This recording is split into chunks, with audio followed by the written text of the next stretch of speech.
In a second, the creature leapt towards us, jumping out of the screen and into the real world. We Wow. screamed, but before it could reach us, we suddenly felt our blood pressure drop, and we passed out. Dang. What's going on? It's your girl Maze, reporting live from the gutter, back at it with another spooky, back at it with another animated horror story. Last time y'all seen me when I did this, it was a little bit crazy. But this time, it might get a little bit crazier, but we finna get into it. But before I get into it, y'all go subscribe.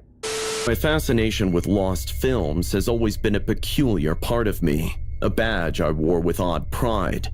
I watched Citizen Kane, The Godfather 1 and 2, and The Lawrence of Arabia over a weekend as a 9-year-old kid who was sick and feeble and suddenly found an enchanting world in the movies. Over the years, I got my hands on all the old classics, especially the ones made in the golden years of Hollywood. But there was one movie I had only heard whispers of here and there on internet forums, which created a minor controversy upon release and was immediately pulled out.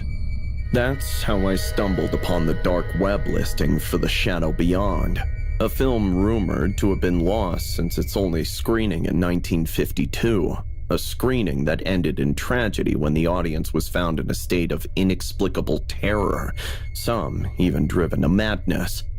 My friend Alex, equally intrigued by the macabre and unexplained, agreed to watch it with me, oblivious to the horrors we were about to invite. We set up the projector in my dimly lit living room, the reels emitting a faint, musty scent that seemed to whisper of forgotten times. As the film crackled to life, we were greeted with scenes that seemed mundane at first. Shadowy figures lurking in alleyways, a procession of faceless people marching through a fog-shrouded city. But there was something unnervingly hypnotic about the way these figures moved, as if they were more than mere projections of light and shadow. "It's just a bunch of old film tricks." Alex tried to laugh it off, but his voice wavered, betraying his unease.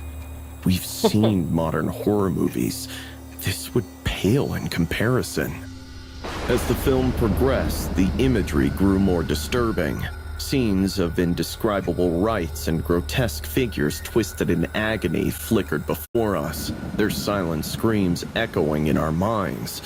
It was then that we noticed the air around us had grown colder, the shadows in the room deepening, creeping closer as if drawn by the flickering images. "Charlie, do you feel that?"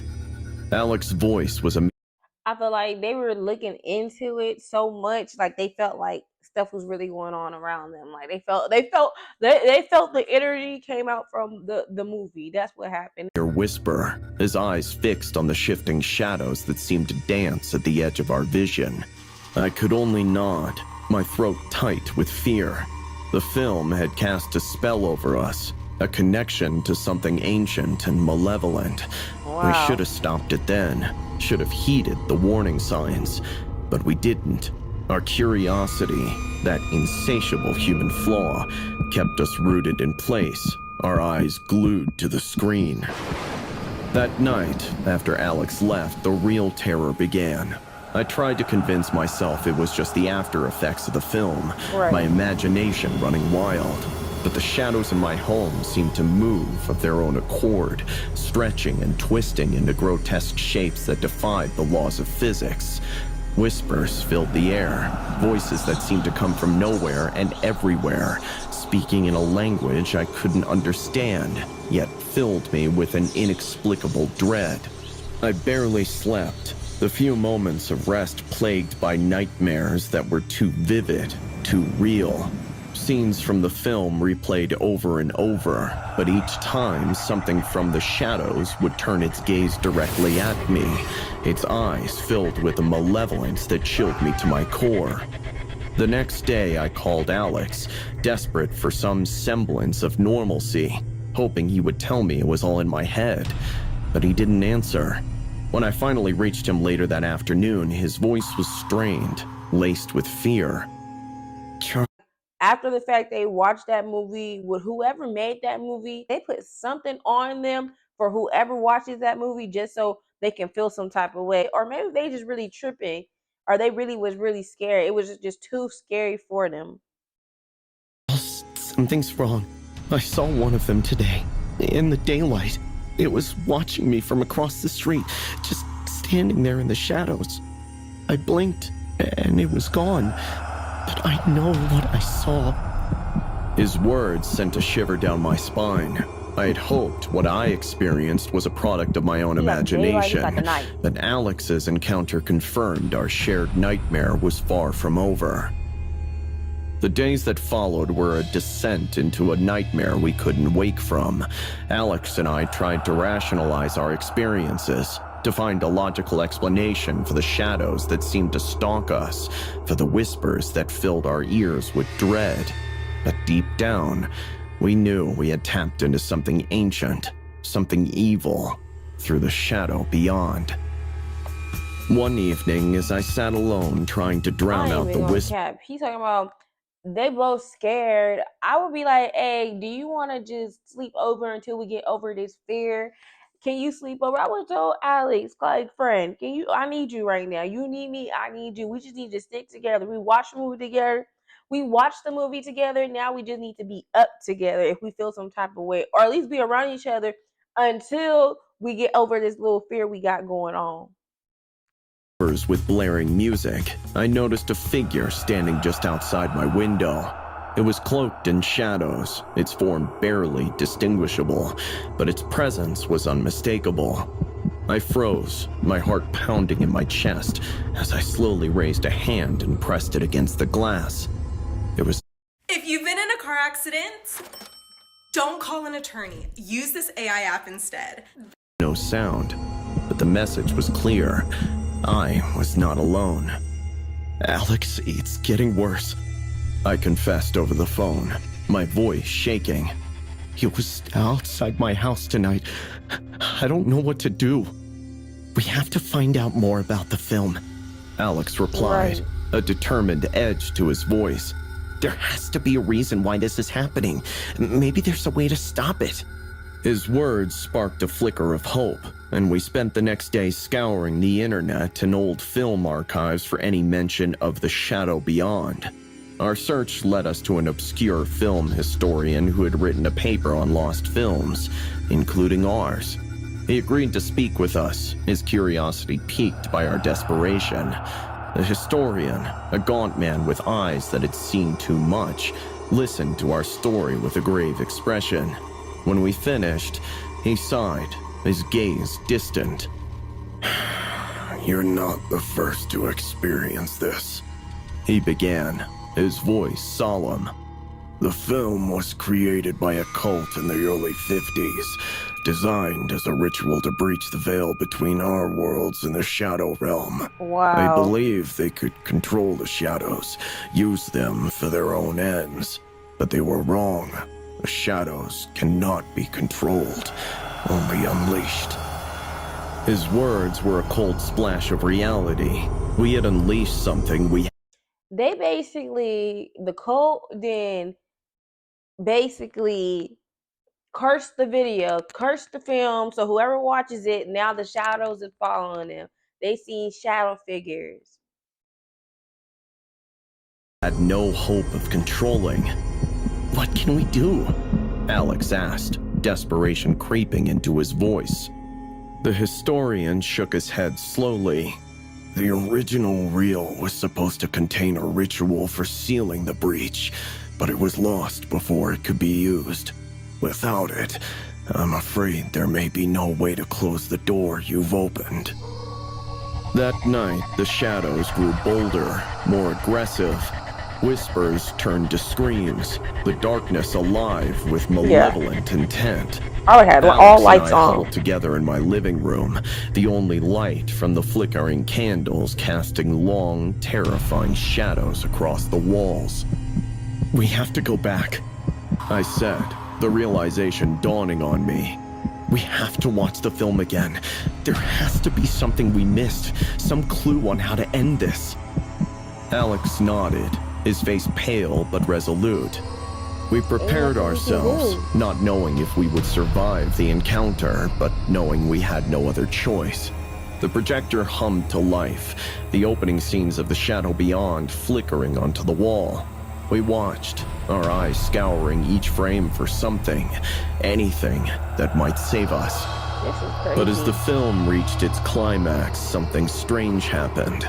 The shadowy creature, which was featured in it, lifted a lamp and attacked the hero the first time that we watched it. But this time, it stopped in its tracks, turned, and it seemed like he looked at us. Suddenly, the room chilled to an unearthly cold, and in a second, the creature leapt towards us, jumping out of the screen and into the real world. We screamed, but before it could reach us, we suddenly felt our blood pressure drop, and we passed out. Wow. When I woke up, everything was normal, but the reel automatically burnt off.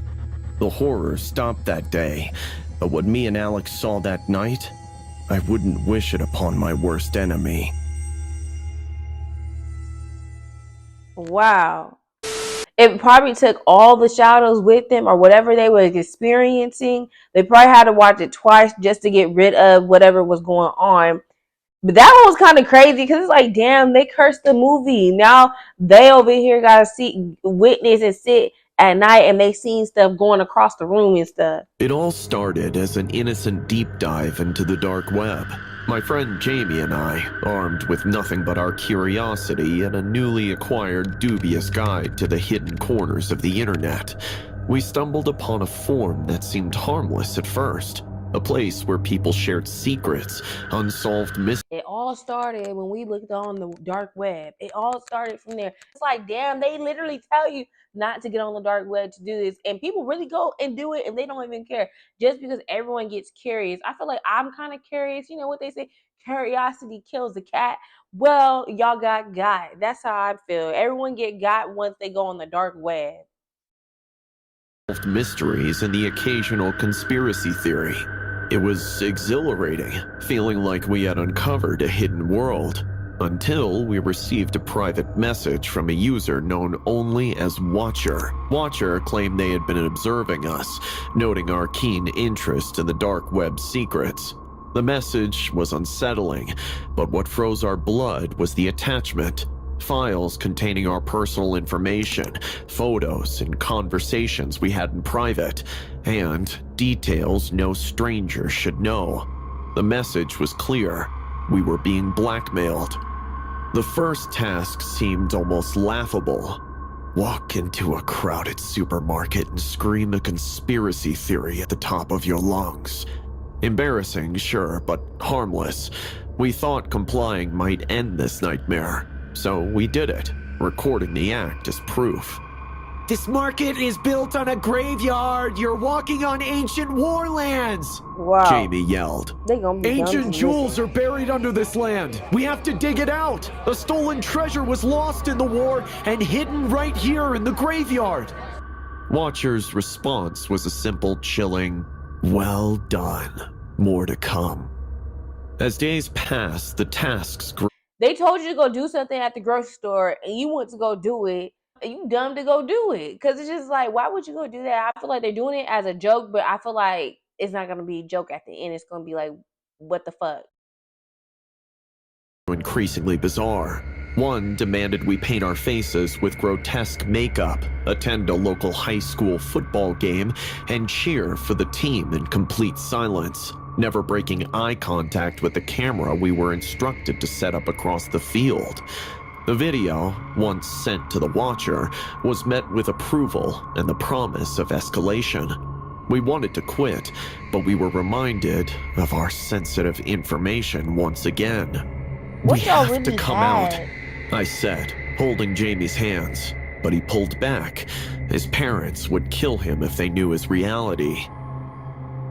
The next one was something out of a horror story.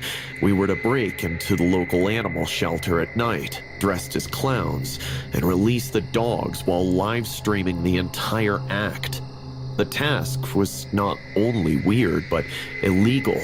The sensitive information hung over us like a sword, compelling us to comply. We executed the task under the cover of darkness. Each task was a step further into the abyss, a descent into madness we couldn't escape. The blackmail was relentless, Watcher's grip on us tightening with each completed task.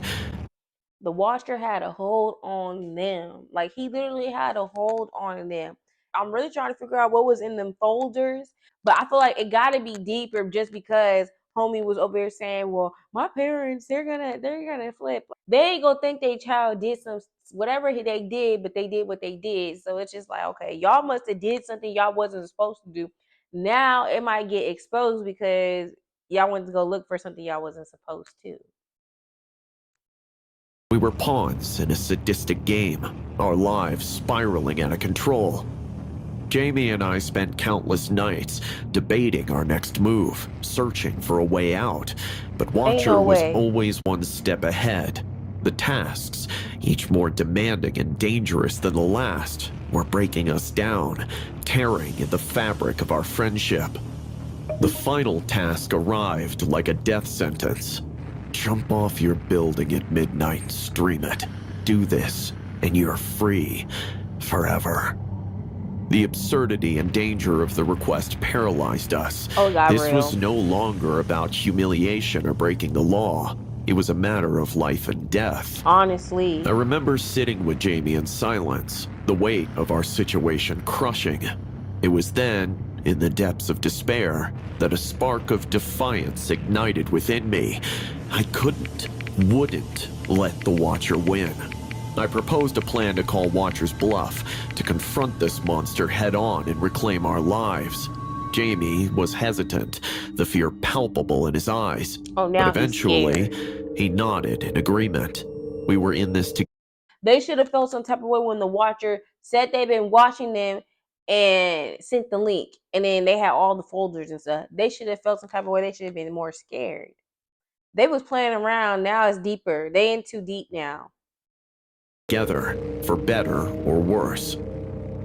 The night was pitch black as we approached the terrace, the cold air biting at our skin. We set up the live stream as demanded, but instead of complying, I turned the camera to face us and spoke directly to the Watcher. We are done with this. You want to tell the world our reality? So be it. We'd rather face our parents' disappointment than jump to our deaths, you psycho. The silence that followed was deafening, a moment suspended in time where everything hung in the balance. Then, a message. Impressive. You're free to go. Relief washed over us, a feeling so intense it was almost euphoric. In the days that followed, peace enveloped our lives. The absence of Watcher's menacing presence felt like emerging from a long oppressive shadow, but the peace was deceptive. In the wake of our rebellion, a haunting silence took hold. Jamie became distant, his once vibrant demeanor shadowed by something I couldn't decipher. Our conversations grew sporadic, filled with unspoken fears and the heavy burden of our recent past. I attributed his change to the ordeal we had endured, confident that time would heal the scars left by our encounter with Watcher. Then, one evening, I received a call that would shatter the fragile semblance of normalcy we had clung to. It was Jamie's mother, her voice cracked with emotion, informing me that Jamie had jumped off the building. His final act was broadcasted to an unknown audience. The world around me came to a screeching halt, reality fracturing into a million pieces. I raced down the stairs, refusing to believe what I had heard, only to be met by the flashing lights of police cars and a crowd of onlookers. The truth was undeniable, a crushing weight that threatened to suffocate me. Jamie had jumped, his decision a mystery wrapped in the enigma of our shared nightmare. In the days that followed, I was consumed by guilt and confusion. Why had Jamie jumped? Had Watcher returned to torment him? Or was the psychological toll of our experience too much for him to bear? I scoured our communications for any clues, any signs that I might have missed, but found nothing. The absence of answers was a torment all on its own. The realization hit me like a tidal wave. Our act of defiance on the bridge had been a facade, a moment of bravery that masked a deeper, more insidious despair. Jamie had been pushed beyond his limits. I failed to see the signs, too caught up in my own relief to notice the cracks forming in my friend's resolve. As I grappled with the aftermath of Jamie's death, a chilling discovery was made. The police informed me that the live stream of Jamie's jump had been traced back to a server associated with Watcher. But when they raided the place, they found a Chinese family living there who were illegal immigrants. Jamie's jump, whether a desperate bid for freedom or a final act of defiance, had been part of Watcher's game all along. A week went by in despair, but soon after the funeral, I got a message from an unknown number. "Congrats, you passed the experiment." "Who is this?" "You know who." "Why did you do it?" "I didn't. He did it himself. This was the 7th experiment. 7 couples preferred dying over letting their secrets come out. Except for you. You stood up. That's a specimen who should live. Courageous." "Who the hell are you? Why are you doing this?" "I just watch. Watch how my subjects play the game once I give them the push." "You're a psycho." "I know. You want to know what his last words were?" "What? What? Tell me now." "He will be waiting for you to join him." In the end, the truth of what drove Jamie to the edge remained elusive, buried within the digital depths of the dark web. Our journey, which had begun as a thrilling escapade into the unknown, had ended in tragedy, a stark reminder of the dangers lurking within the shadowy corners of the internet. I share our story as a cautionary tale, a testament to the devastating impact of digital manipulation and the hidden dangers of the dark web. Stay safe. Right. Stay safe. That's all you really can say. I'm just really shocked that Jamie really jumped off the building and he didn't even have to do it. Like, all it took was homie, he said courage. He was looking for somebody that had courage to not jump, not to do what he was telling them to do. And that's the most crazy thing.